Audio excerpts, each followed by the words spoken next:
Mabilis na kumalat ang balita na naghahanap ng mga media company ang Magic University na magko-cover ng isa sa gawa nilang National Rank 1 Championship. Binanggit ng isang empleyadong lalaki sa kanilang CEO na nag-offer daw ng 50 milyon ang isang TV station para bilhin ang lahat ng mga broadcasting rights sa gaganaping martial arts tournament. Sinabihan ng matandang CEO ang tauhan niyang lalaki na ipaalam daw nito sa Magic University na mag-o-offer ng 80 milyon ang kanilang Nanhu TV station. Nabahala si Chen Yangxi dahil kailangan na nilang magbigay ng desisyon tungkol sa broadcasting rights sa isa sa gawa nilang kompetisyon. Nagtaka si Fang Ping kung ano ang ginagawa doon ni Chen Yangxi. Tinanong ni Chen Yangxi ang ating bida kung saan ba raw ito nagpunta. Pinatay nga raw nito ang telepono nito at kanina niya pa nga raw itong hinahanap. Binanggit din ni Chen Yangxi na wala rin daw doon ang lahat ng mga executives ng kanilang martial arts society. Tumugon si Fang Ping nang napagbayad na naman daw siya sa mga nasira niyang bagay sa loob ng kanilang universidad. Nagpasya nga raw siya na magsanay na lang sa tabing dagat at nang makaiwas siya sa mga bayarin. Tinanong ni Fang Ping si Chen Yangxi kung bakit daw siya nito hinahanap. Sumagot si Chen Yangxi nang kailangan na nga raw magdesisyon ng ating bida tungkol sa bidding ng broadcasting rights ng kanilang martial arts championships. Nag-offer nga raw sa kanila ng 100 milyon ang isang TV station para sa lahat ng broadcasting rights at kabilang na rin daw doon ang lahat ng klase ng pagpapalabas. Sinabi ni Chen Yangxi na nagulat nga raw siya dahil nakahanda ang mga itong magbayad ng ganoong kalaking halaga para lang maipalabas ang kanilang isa sa gawang kompetisyon. Nagtanong si Fang Ping kung anong currency raw ang offer ng mga ito. Tinanong niya kung RMB ba raw ito o USD. Nagulat si Chen Yangxi sa tanong ng ating bida, pero sumagot din siya ng RMB nga raw ito. Sinabi ni Fang Ping na mukhang iniisip nga raw ng mga ito na isa siyang tanga, gusto nga raw ng mga itong kunin ang lahat ng broadcasting rights sa lahat ng media sa ganoong kaliit na halaga. Kapag nagbenta na nga raw siya ng broadcasting rights sa mga local websites ng tig 20 to 30 milyon ay madali lang daw siyang kikita ng 100 million RMB. Sinabihan ni Fang Ping si Chen Yangxi nang iparating nga raw nito sa kanilang mga bidder na sa halagang 100 milyon ay makukuha lang ng mga ito ang broadcasting rights para sa pagpapalabas sa telebisyon, iba pa nga raw ang presyo kapag ipinalabas nila ito sa makabagong uri ng media. Binanggit ni Chen Yangxi na nalaman nga raw nila na naghahanda rin ng ibang mga universidad para magsagawa ng martial arts competition. Hindi niya nga raw sigurado kung makakaapekto ba ito sa kanila. Sinabi ni Fang Ping na kahit nga raw gayahin sila ng iba ay hindi nangangahulugan na magtatagumpay rin ang mga ito. Sila nga raw ngayon ang pinakapamantayan at maging ang Capital University nga raw ay mahihirapan na gayahin sila. Natalo nga raw nila ang mga ito at sila ang nagwagi sa nakaraang kompetisyon. Sinabi ni Fang Ping na ang mga namumuno nga raw sa Capital University ay ang mga matatandang martial artist na hindi makaalis sa nakaraan, hanggang ngayon nga raw ay nakikipaglaro pa rin ang mga ito gamit ang politika. Ang presidente naman daw ng Martial Arts Society ng Capital University ay si Li Hansong at hindi nga raw ito interesado sa mga ganoong klase ng bagay. Sinabi ni Fang Ping na kapag hindi nga raw na makialam ang kanilang gobyerno ay nasisigurado niya na ang mga Magic University tournaments ang magiging pinakamaimpluwensya sa buo nilang bansa. Naunawaan agad ni Chen Yangxi ang lahat ng mga sinabi ng ating bida. Sinabihan ni Fang Ping si Chen Yangxi nang kapag nagkaroon daw ulit ng mga ganoong klase ng problema ay ipaintindi na nga lang daw nito sa kanilang School of Social Sciences. Naalala ng ating bida na ang kanilang araw palang School of Social Sciences ang may pinakamaraming bilang ng mga Rank 1 senior students. Laging araw ng mga itong inirereklamo na hindi ang mga ito nagkakaroon ng oportunidad na gaya ng natatanggap ng iba. Dapat na nga rin daw ang mga itong lumakas lalo na't madali na ang mga itong makakakuha ng mga academic points at maaari rin ang mga itong humiram sa kanilang loaning system. Sinabi ni Fang Ping na ikinukonsidera niya nga raw na patalsikin na ang lahat ng mga rank 1 na mga 3rd year at 4th year. Binanggit ni Chen Yangxi na ang mga rank 1 martial artist nga raw ang pinaka-core ng mga martial arts university. Mayroon nga raw silang mahigit sa 2,000 rank 1 sa mga upper year students. Hindi niya nga raw alam kung papayag ang kanilang universidad sa binabalak ng ating bida. Sinabi ni Fang Ping na siya na raw ang bahalang makipag-usap sa mga teaching advisors. Sisimulan nga raw nila ang pagpapakalat ng balita sa kanilang School of Weaponry, at hindi raw muna nila isasama ang 3 departamento. Ang School of Weaponry pa naman daw ang may pinakamaraming resources sa lahat, pero hanggang ngayon nga raw ay rank 1 pa din lang ang 300 nilang upper year students. Halos ganito na nga raw ang nakasanayan sa mga nagdaang taon sa kanilang universidad at hindi nga raw nila maaaring hayaan na magpatuloy pa ito. Nagpaalam na si Fang Ping dahil may mga kailangan pa raw siyang itanong sa ilang mga teaching advisor tungkol sa kanyang pagsasanay.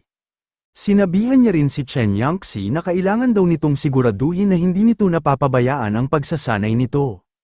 May gusto pa sanang sabihin si Chen Yangxi pero dumiretso na sa paglalakad ang ating bida. Hinayaan niya na lang ito dahil ayaw niyang makaabala sa ginagawa nitong pagsasanay. Agad na kumalat sa mga dormitoryo ng Magic University ang balak ni Fang Ping na pagpapatalsik sa mga rank 1 third year at fourth year students. Kinabahan ang mga estudyante na maaapektuhan nito at binansagan ang ating bida ng isa raw itong demon. Kapag hindi nga raw sila nakarating sa rank 2 bago matapos ang taon ay paalisin na raw sila sa Magic University. Humalakhak si Tang Wen at sinabi na sa wakas nga raw ay nadamay na ang kanilang mga seniors sa kalupitan ng Demon King. Nararapat nga lang daw itong mangyari sa kanilang mga seniors lalo na't lagi sila ng mga itong minamaliit. Binanggit ni Luo Sheng na patuloy nga raw siyang nagsasanay, gumagawa ng mga kung ano-anong gawain, pumapasok sa klase at nakikipaglaban sa mga elite martial artist ng leaderboard na humahamon sa kanya.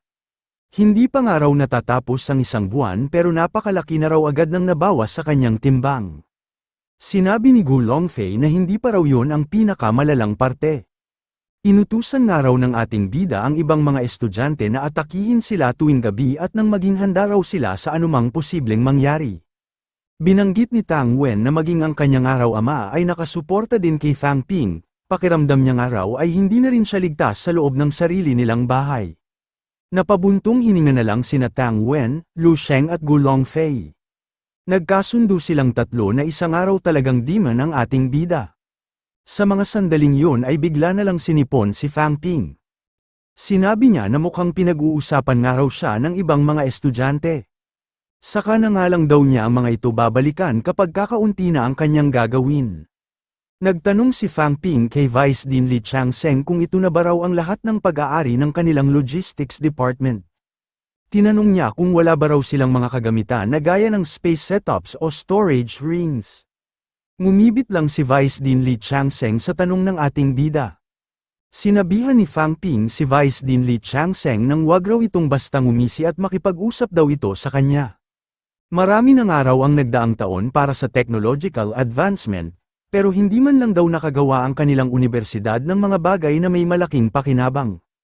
Tumugon si Li Changsheng na ang mga bagay nga raw na nabanggit ng ating bida ay nangangailangan ng malalim na pag-unawa sa space theory. Kailangan pa nga raw nilang hintayin na makapag-breakthrough sa space realm ang kanilang mga pinakamalalakas na martial artist bago pa nila ito magawa. Tinanong ni Fang Ping kung posible ba raw talaga na magkaroon sila ng mga storage rings at space setups.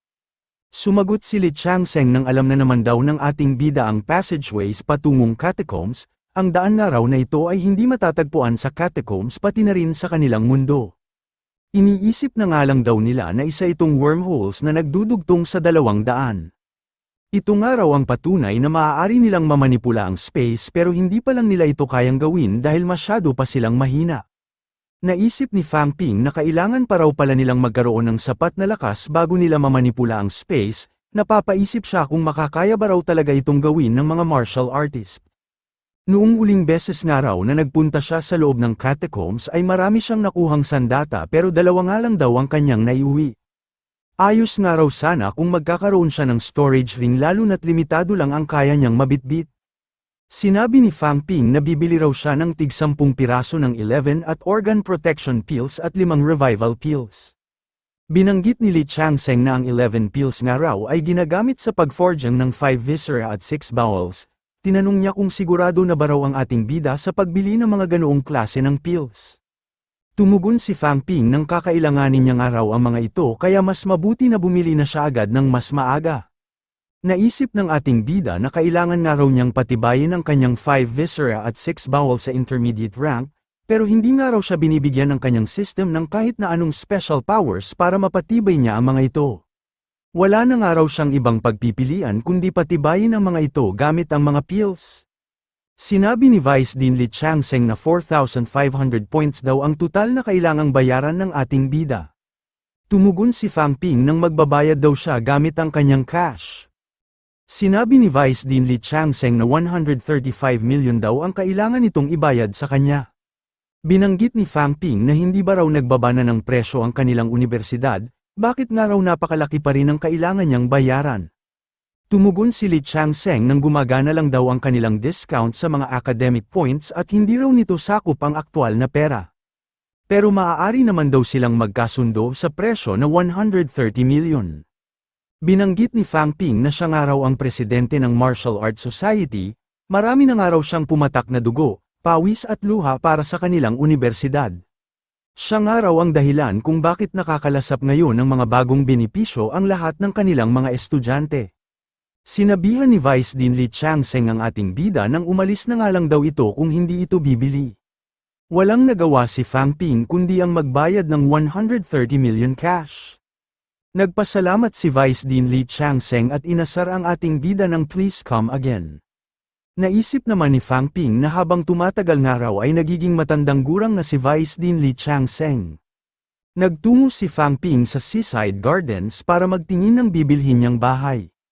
Sinabi ng isang babae na irerekomenda nga raw niya ang bahay na nasa kanyang likuran dahil ito nga raw ang pasok sa mga request ng ating bida. Ang laki nga raw nito ay 580 square meters at mayroon daw itong 6 na kwarto, 2 salas at 4 na banyo. Mayroon rin daw itong isang swimming pool, isang basement at isang private garden. Nagkakahalaga nga raw ito ng 60,000 per square meter at naka-fix na nga raw ito sa ganoong presyo. Nagustuhan ni Fang Ping ang itsura ng mga kwarto gayon din ang lokasyon ng buong bahay. Sinabi ng sales lady na naniniwala nga raw siya na sakto ang bahay na ito sa isang tao na may mataas na katayuan gaya ng ating bida. Presidente nga raw ito ng Magic University Martial Arts Society kaya nararapat lang itong magkaroon ng isang magandang tirahan. Binanggit din ng sales lady na nakilala niya nga raw agad si Fang Ping noong pumasok ito sa kanilang opisina dahil sa naging sikat na sikat ito sa ginawa nitong paghahamon sa mga martial artist ng Norte. Ang Seaside Gardens nga raw ay isa sa mga pinakakilalang villas sa kanilang lungsod at ibinibenta nga lang daw nila ito sa mga high-profile na kliyente. Idinagdag pa ng sales lady na 10 minutong biyahe lang daw ang layo nito sa Magic University at marami rin daw teaching advisors ang naninirahan doon. Medyo tumatalab na kay Fang Ping ang mga mabubulaklak na pananalita ng sales lady. Pero iginiit niya pa rin na hindi ba raw masyado namang napakamahal ng presyo na 60,000 per square meter lalo na't hindi pa naman ito renovated. Sinabi ng sales lady na nakakatawa nga raw ang biro ng ating bida. Binanggit niya na si Fang Ping nga raw ang pinakamalakas na miyembro ng Magic University Younger Generation, bukod pa nga raw doon ay napakatalino at napakagwapo rin ito.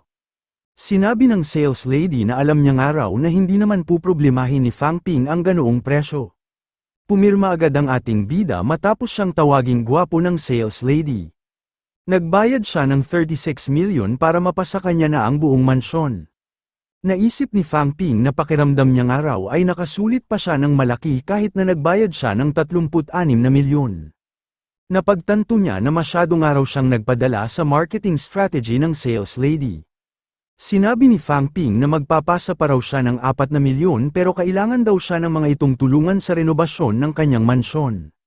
Nagulat ang sales lady dahil napakaliit ng halaga na inoffer ng ating bida para sa gusto nitong renobasyon. Binanggit ni Fang Ping na ang direktor nga raw ng real estate firm ng mga ito ay isang peak rank 6 at isang araw itong alumni ng Magic University. Maganda naman daw ang takbo ng mga negosyo nito sa Magic City kaya makakaya naman daw siguro nitong tulungan ang isa nitong junior. Pumayag agad ang salesman at sinabi sa ating bida na wag na raw itong mag-alala dahil sila na raw ang bahala.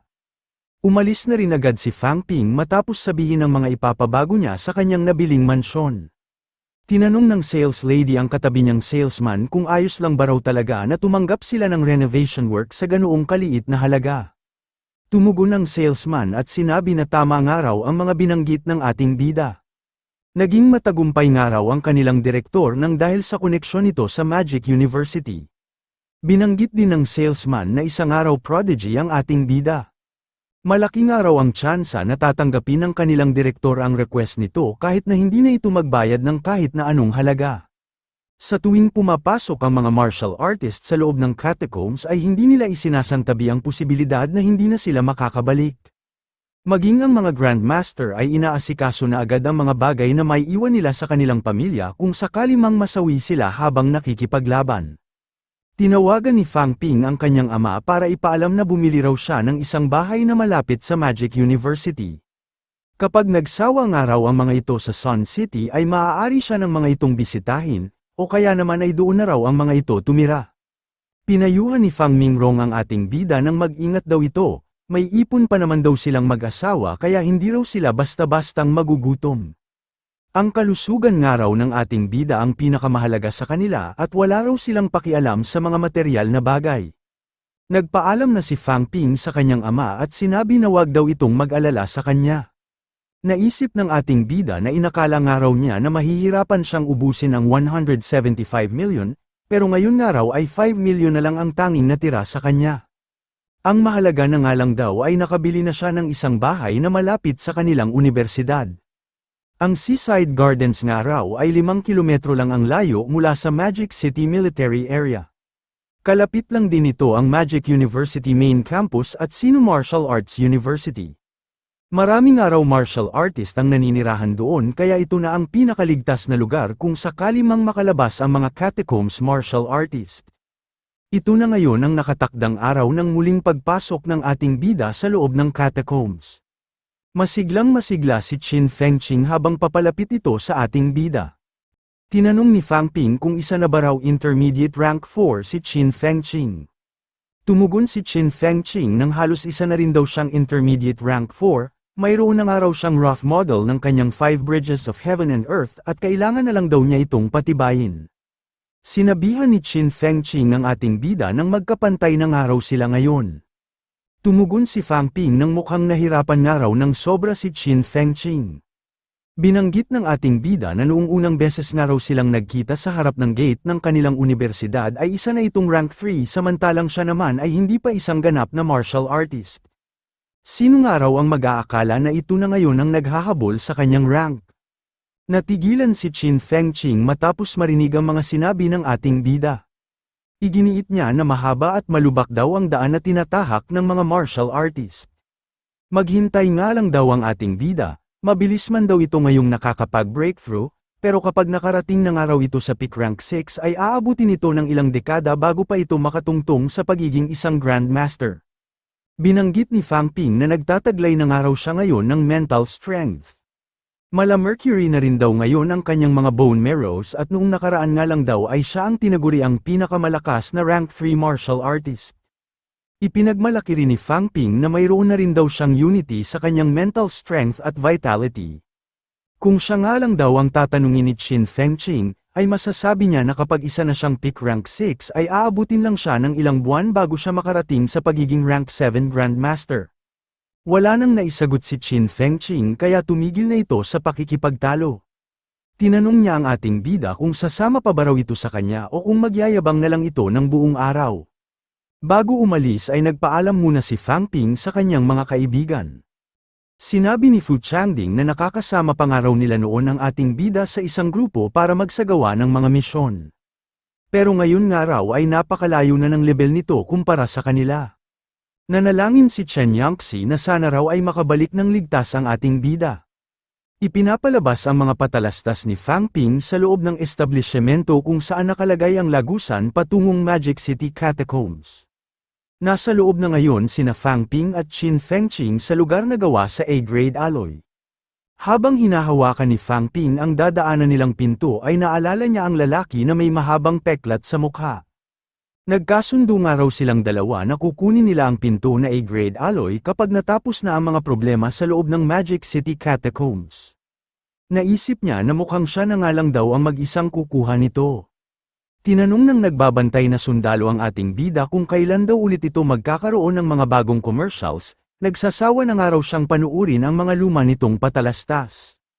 Binanggit ni Fang Ping na habang papunta nga raw siya doon ay napansin niya na puro commercials niya ang ipinapalabas ng mga ito. Hindi ba raw dapat din siyang makatanggap ng bayad dahil sa pagpapalabas ng mga ito ng kanyang mga patalastas? Sinabihan ng sundalo sina Fang Ping at Qin Fengqing nang pumasok ng araw agad ang mga ito at mag-ingat daw ang mga ito sa loob ng catacombs. Nagyabang si Qin Fengqing sa nagbabantay na sundalo na gagamitin lang daw nila ang catacombs para makapagpayaman. Iyon nga lang daw ang pakay nila kaya wala raw itong dapat na ipag-alala sa kanila. Sinakyan na lang ng sundalo ang kayabangan ni Qin Fengqing at sinabi na mukhang itinuturing nga lang daw nito ang catacombs na parang isang ATM. Nagyabang ulit si Qin Fengqing at tumugon ng yun naman daw talaga ang turing niya sa catacombs.